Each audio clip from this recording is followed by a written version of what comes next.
Hello everyone and welcome back to Ask the Experts. I'm here today with Ken Pierce, and Ken Pierce is an expert in the field of Human behavior. human behavior. And I think a lot of us would call that psychology.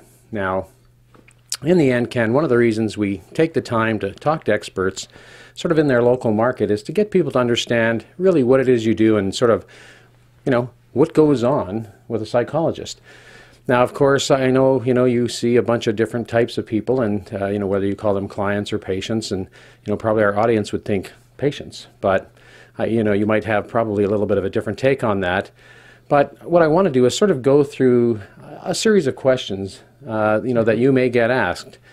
And of course, for our audience, I prompted Ken to tell me some of the questions he, quite often gets asked. But, and here's one that really struck me right away. So Ken, am I crazy? Depends who you talk to. Basically, the term crazy it's slang for people that have a different value system than we do. So you probably have a neighbor who's a jock addict, and the other neighbor on the side is a very religious. And so the religious person thinks the jock addict is crazy, and the jock addict thinks the religious person is crazy. It's all totally a subjective experience. Totally, it's like beauty. It's always in the eye of the beholder. So is crazy. Okay, so really, in the end, we're sort of all normal. Now, let's say it was I who came in there and said, am I crazy? And you just gave me this sort of subjective, look at, the two sides of the world.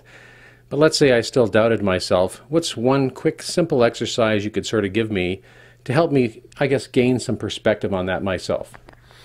I think what I would ask you to really look at where you are in your life and ask yourself, is this where I want to be? Am I doing what I want to do, being what I want to be, and having what I want to have? And if you can say to yourself, yes, I'm okay, I'm no better, no worse than anybody else, then you're right on track. Great. Well, solid piece of advice. So thanks very much, Ken. And we're going to come back a little later on with the next question. So thank you all for watching.